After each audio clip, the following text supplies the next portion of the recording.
नारायण नारायण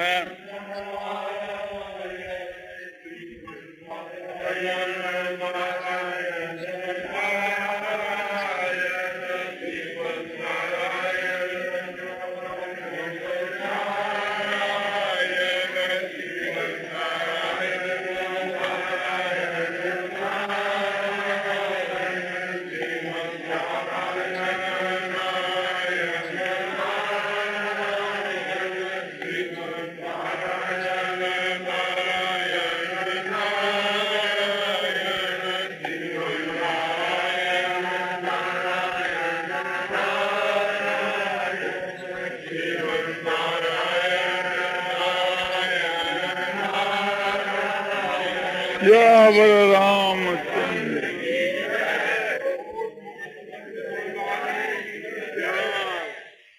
तो तूने बहुत छोटा बनाया और गुरु जी हो गए ब्रह्म।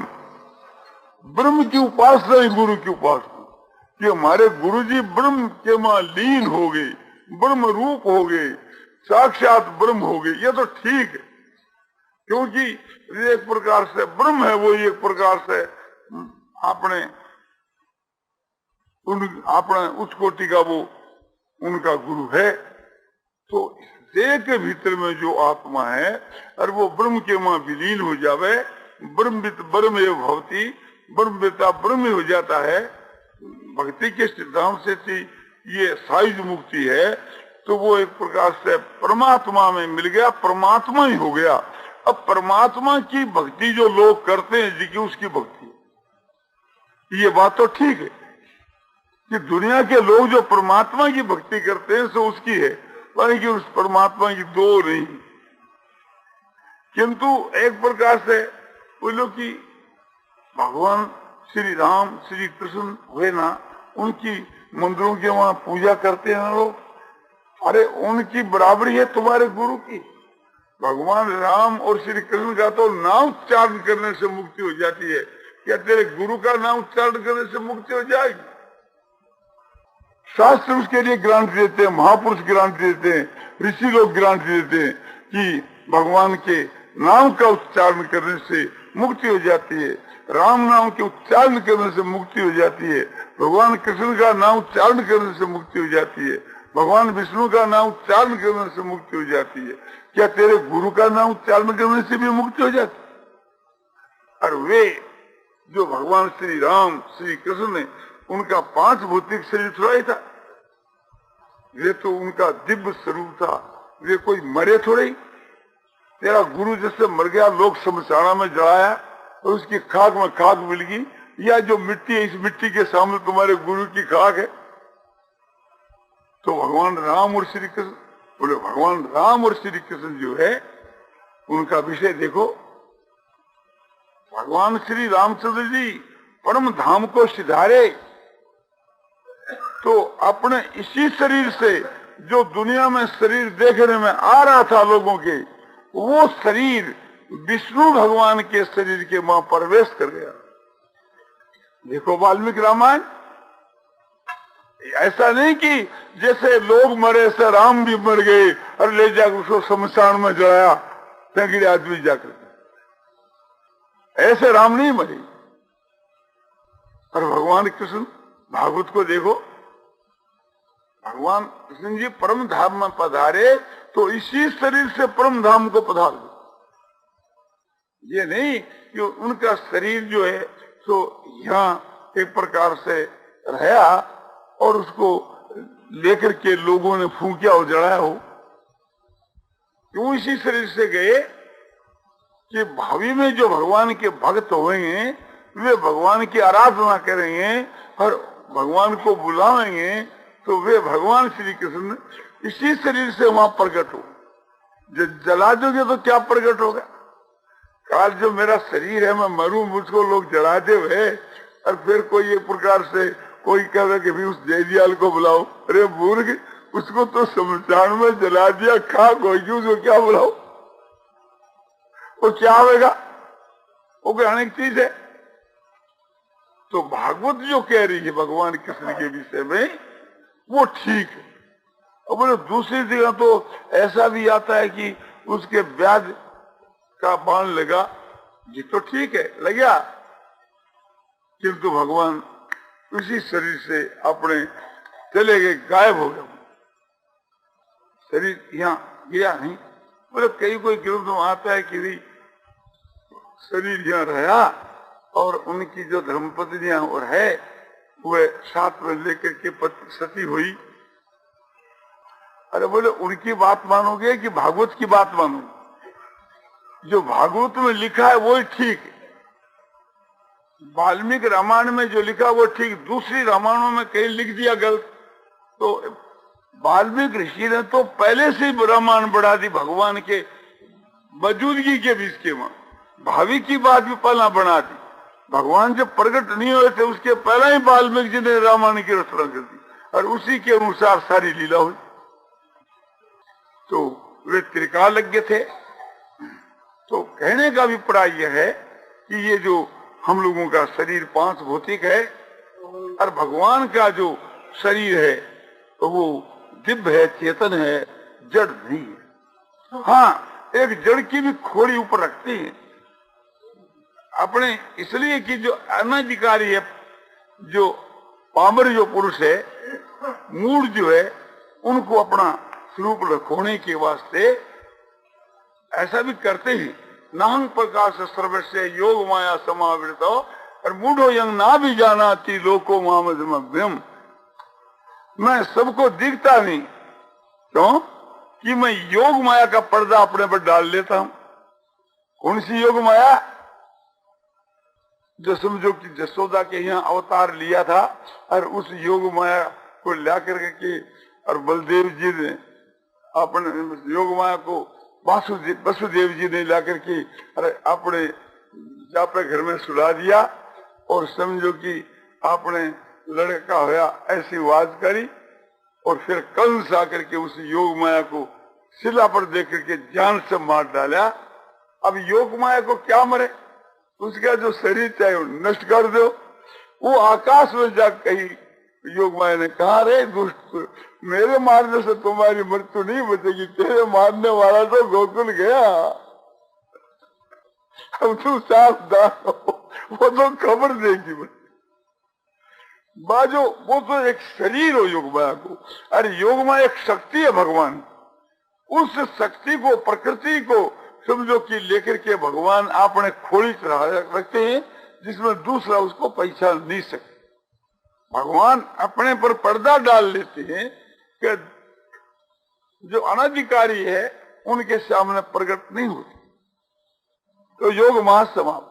तो मूढ़ो यंग ना भी ज्यादा थी लोको मामजम। भगवान कहते हैं मैं जो अज हूं, मैं जन्मता नहीं और अविनाशी हूं, मरता नहीं, ऐसा मैं अज और अविनाशी हूँ। इसको मूढ़ों का समूह जानता नहीं, वह जानता है कि जन्मता और मरता है, तो उसके लिए मैं जन्मने मरने वाला सा बन जाता।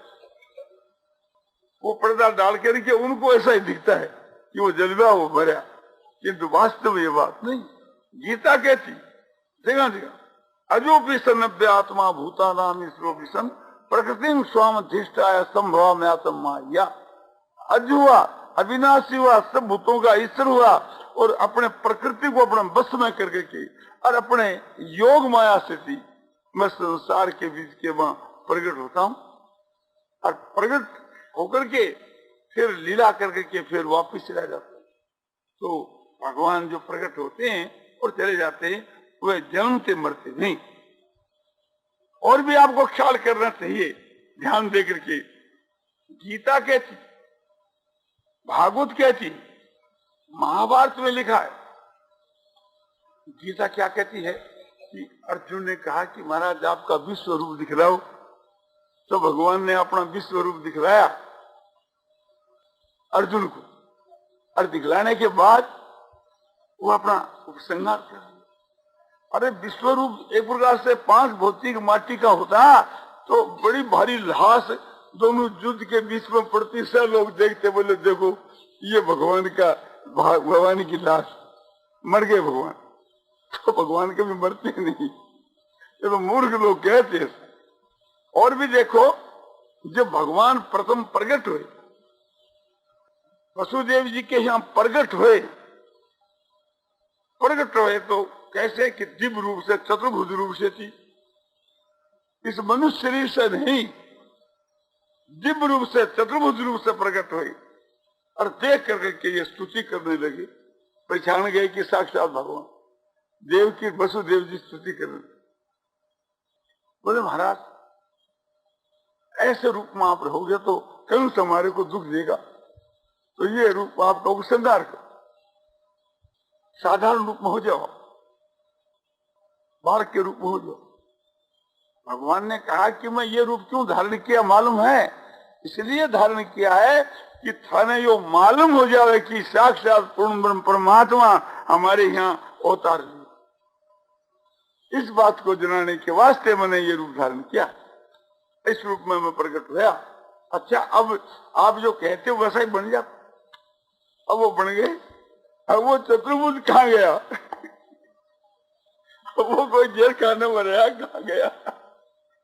वो तो चेतन था, वो जड़ नहीं था। इसी प्रकार से जगह जगह आप देखो, ब्रह्मा के जब वो हो गया था उस समय के बीच के मां भगवान ग्वाल बालों के रूप में, बच्चों के रूप में आपके अनंत रूप धारण कर लिया, संघ रूप, समझो कि हजारों रूप। अब जब ब्रह्मा जी शरण आ गए तो भगवान ने क्या किया कि उन सब को समेट लिया। अपने तो संकल्प के थे ना, समेट लिया। तो ये ब्रह्मा की धातु के होते, ये समझो इस प्रपंच के होते, तो समझो ये भी यहाँ रहते वे सब रूप, और वे भी एक प्रकार से लोग जल में मरे, जो जन्मते मरते, और इस मिट्टी के मां शामिल। ब्रह्मा जी ने देख लिया कि तेरा बनाया हुआ, माने तेरे जो बनाए हुए ग्वाल बाल और है, ये सब तो गुफा में पड़े, और ये जो रचे हैं ये स्वयं भगवान अपने चिन्मय रूप से अनेक रूप धारण किए। ये साक्षात भगवान है। मेरी मूर्खता थी जो मैं इन्होंने बालक समझ करके और इनकी परीक्षा के लिए उतार हो गया और ग्वाल बाल बच्चों को ले गए, तो उनको फिर ज्ञान हुआ। अब ये देखो कि वह ग्वाल बाल बच्चे जो ब्रह्मा की रचना में थे वे तो वहां मौजूद रहे, और फिर समझो समय अनुसार अपने मरते रहे, और भगवान ने तो क्षण में तो रचे और क्षण के वही सब खत्म। क्या वो तो एक प्रकार से अपने भगवान आप ही थे। एक ओम बहुश्याम है, एक मैं बहुत हूँ, संकल्प करने के साथ बहुत होगी, तो वे चेतन।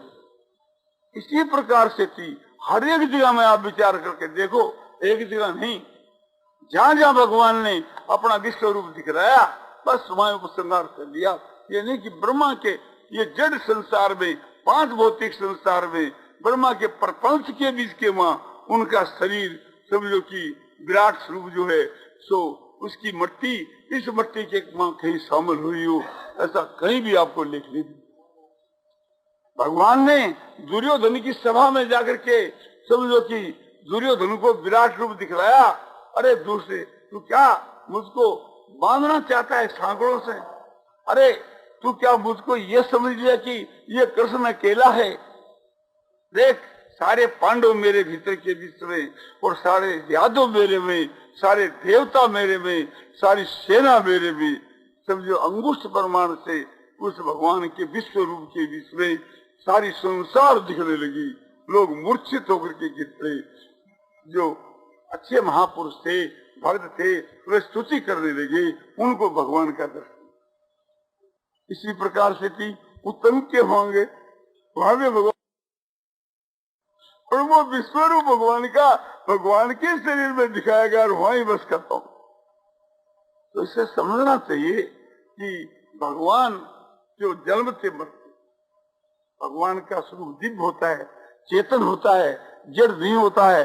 जैसे हमारे शरीर का भेद है, हमारा शरीर तो जड़ है, हमारे भीतर की आत्मा चेतन है। इस तरह से भगवान का जो असली जो दिव्य स्वरूप है, वो शरीर भी चेतन है और भगवान भी चेतन, भगवान का धाम भी चेतन। तो ये बात आपको मैंने एक प्रकार से भगवान के विषय में बतलाई। अब आपको बतलाया जाता है महापुरुषों का रहस्य। तो भगवान का जो भक्त है और वो अपने को भगवान के स्थान में बैठा करके नहीं पूजा।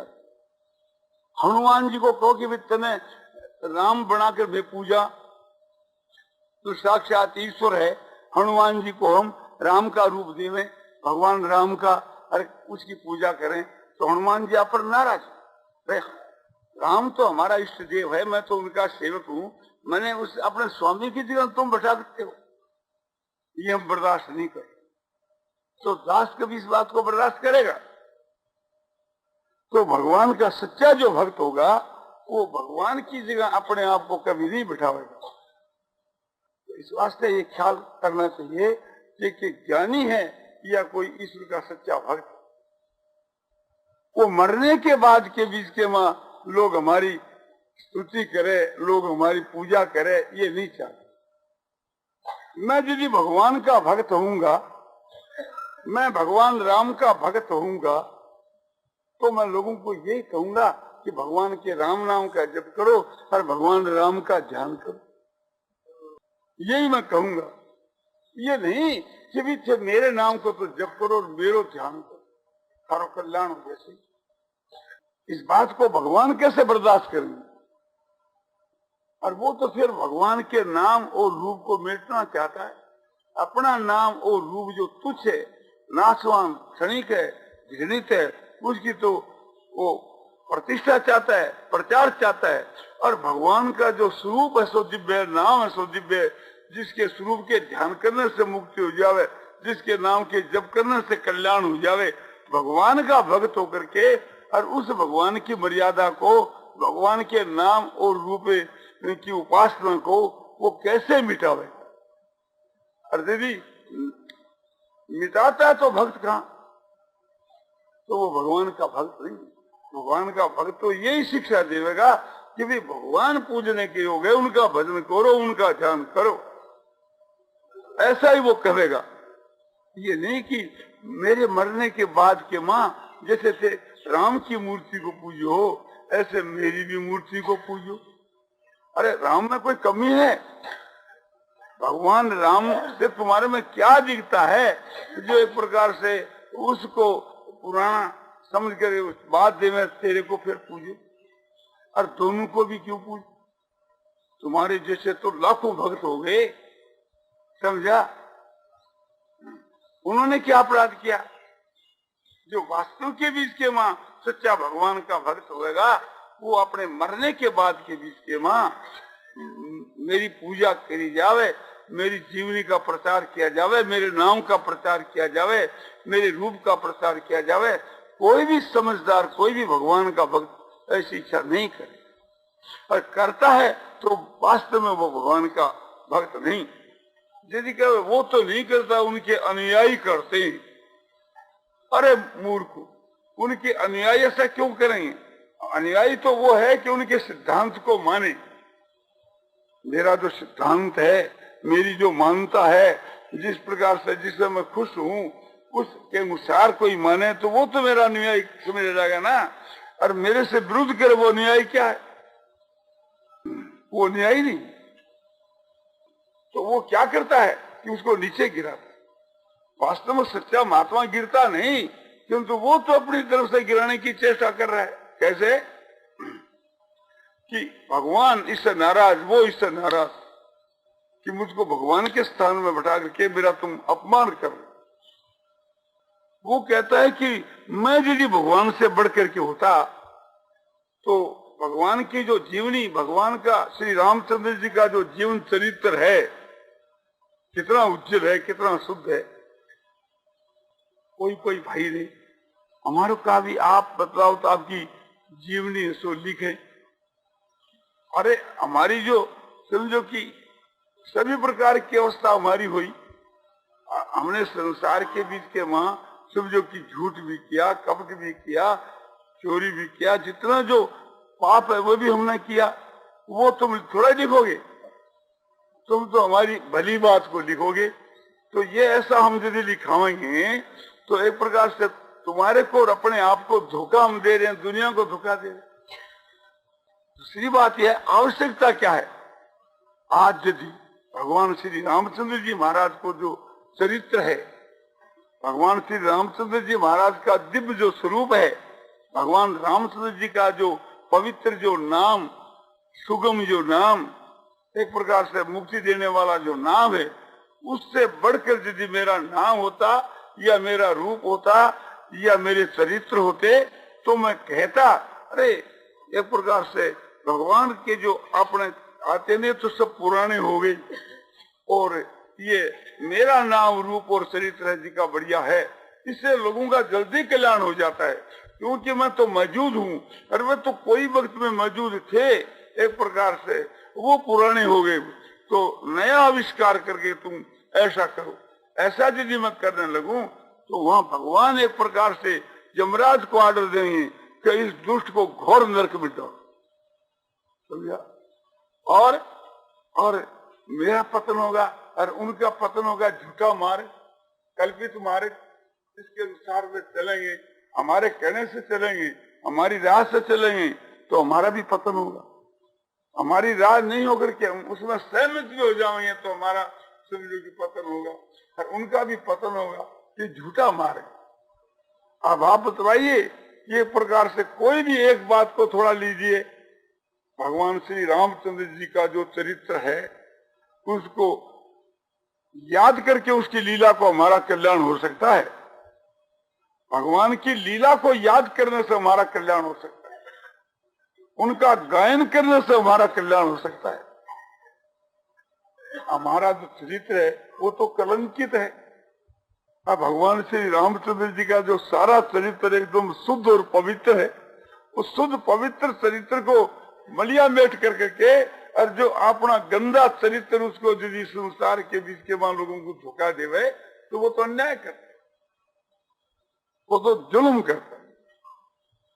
इसी प्रकार से थी ये हमारा शरीर रोज बदलता है और समझो कि हार्ड मांस का है और इसके वहां कितनी बीमारियां हो रही है और जीता रहेगा तो भविष्य में इसकी बीमारियां और भी होती रहेगी। तो ये जो समझो कि एक रोग का घर जो शरीर है और जिसके वहां मल और मूत्र भरा हुआ है, ऐसा जो एक बुत है उसको एक प्रकार से कोई पूजे या मैं पूजाऊं तो कितनी मूर्खता की बात है।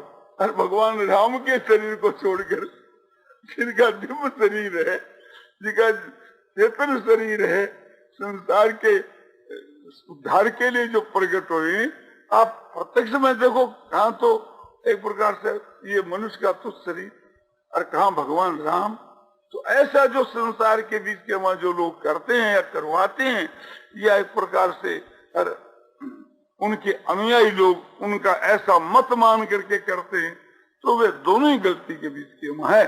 आज तो संसार में घर घर के वहां जाकर के जगह जगह हर एक संस्था में जाकर के देखो कि जो आप जो है सो वे भगवान बने बैठे और जय भगवान, उनको आपने देखने के वहां प्रत्यक्ष के वहां 5 भौतिक शरीर लिया बैठे है और समझो कि आपने वहां भगवान बनकर के आपने जय बुलाते हैं, पूजाते हैं जगह जगह।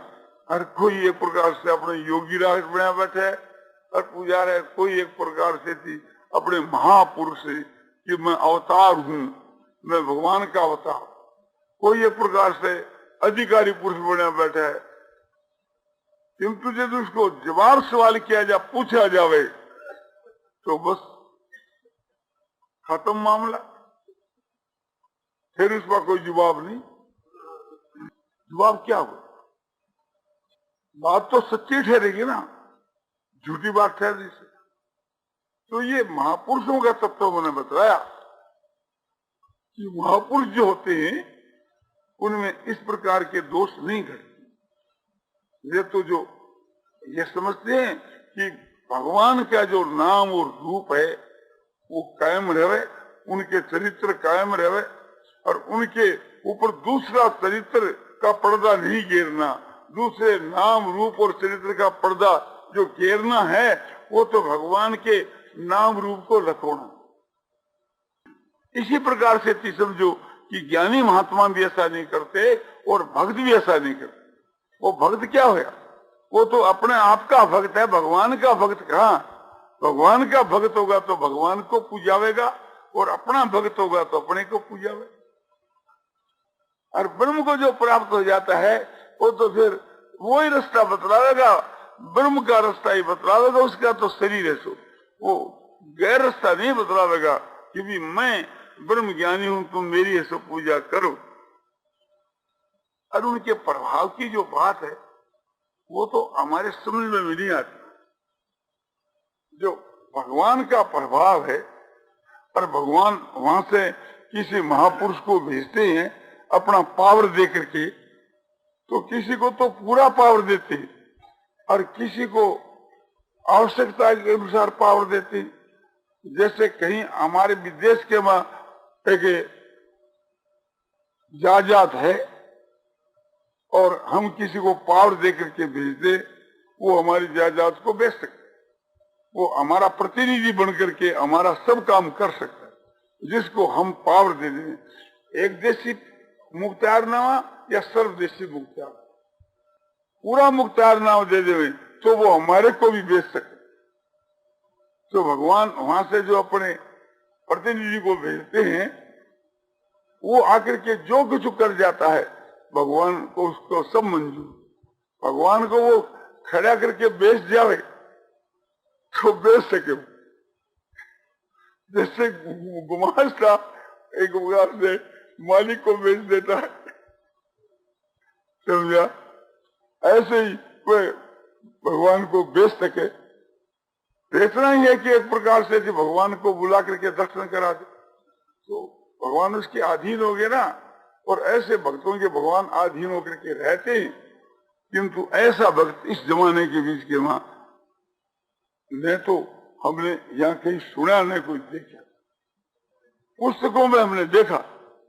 और पुस्तकों के बीच के वहां समझो कि हम उसके विश्वास पर ऐसा मानते हैं कि ऐसे जो महापुरुष होते हैं उनका प्रभाव अपरिमित होता है, उनका प्रभाव अलौकिक होता है। उनके नेत्रों की दृष्टि जितनी दूर फैलती है, समझो कि उनके भीतर के का जो भाव है वो संसार में फैलता है। वो जिसको देख लेता है तो उस पर भी कुछ असर होता है। वो जहाँ बैठा रहता है तो उसके प्रभाव से थी दूसरे आदमी पाप नहीं करते। महाराज युधिष्ठिर उस जाति के पुरुष नहीं थे, उससे कुछ निम्न श्रेणी के थे, महात्मा तो जरूर थे, किंतु भगवान के भेजे हुए महापुरुष नहीं थे। तो भी युधिष्ठिर का प्रभाव देखो, विराट नगर के मां बैठे हैं तो विराट नगर के बीच के मां एक प्रकार से धर्म की वृद्धि हो रही है, सत्य की वृद्धि हो रही है, धान की वृद्धि हो रही है, गवां की वृद्धि हो रही है, धन की वृद्धि, इन चीजों की वृद्धि हो रही है। और वहां अकाल नहीं पड़ सकता, वहां महामारी नहीं आ सकती, वहां कोई देवी कोप नहीं हो सकता, वहां बाढ़ नहीं आ सकती, वहां कोई भूकंप नहीं हो सकता। कहा कि जहां राजा युधिष्ठिर में के साथ में बातचीत करने, महाराज युधिष्ठिर का दर्शन करने से नहुस जैसे पापी पवित्र होकर के उत्तम गति को चले। कैसे पापी थे नहुस कि इंद्राणी के ऊपर समझो कि पाप बुद्धि करने वाले, व्यभिचार बुद्धि करने वाले इंद्राणी के ऊपर, दूसरे के स्त्री के ऊपर, और ब्राह्मणों को पालकी के जोड़ करके उस पर चढ़ने वाले। और कैसे पापी कि अगस्त जैसे ऋषि के लात मार, इतने भारी पापी थे जो घोर नरक के लायक थे। और उनको अजगर का समझो कि रूप मिला था, साफ दे दिया था उनको। किंतु फिर महाराज युधिष्ठिर के दर्शन होने से, उनके साथ वार्तालाप करने से ऐसा पापी भी समझो कि अपने मुहूर्त भर के वहां मुक्त होकर के हर उत्तम गति के चला। जब वो अपने अजगर का शरीर शांत हो गया और उसमें एक ज्योति निकली, ज्योति के रूप से निकला आकाश से हुआ युधिष्ठिर को उनके दर्शन हुए। युधिष्ठिर ने समझा नहीं युधिष्ठिर ये कौन है। पूछा महाराज आप कौन हो, आप कोई देवता हो या आप कोई किन्नर हो, आप कोई गंधर्व हो, आपको मैं जानना चाहता हूँ, आप कोई स्त्री पुरुष हो। उन्होंने कहा हे राजा मैं नहुष नाम का ऋषि, राज ऋषि, राजा होकर के ऋषि हो राज ऋषि, और उसके बल से स्वर्ग के में गया और स्वर्ग के बीच में जितने दुनिया के स्वर्ग में आदमी थे सबसे उसको श्रेष्ठ समझ करके, नीतिज्ञ समझ करके, धर्मात्मा समझ करके, और ऋषि और देवताओं ने सबने अपना मालिक बना करके इंद्रासन में बैठा। उनको पाप के कारण से उसकी ये दुर्गति हुई। और महाराज युधिष्ठिर के दर्शन से, हे महाराज युधिष्ठिर, आपके दर्शन के प्रभाव से आपसे मैंने जो वार्तालाप कर ली, इसके प्रभाव से मेरे सारे पाप नष्ट। महाभारत के वन पर्व में निकाल कर देखो तो ऐसे ऐसे पुरुष, उनका ये प्रभाव, ये युधिष्ठिर का प्रभाव। इतना ही क्या, समझो कि जो महापुरुष जो होते जिस चीज को देख लेते उसमें समझो कि महापुरुषों के सिर के बीच के वहां जो चीज है वो फैल जाती। उसके सामने यहाँ तक हमारे शास्त्रों में आता है कि जो महापुरुष जो होते हैं उनके सन्मुख एक गाय आ गई और एक बाघ आ गया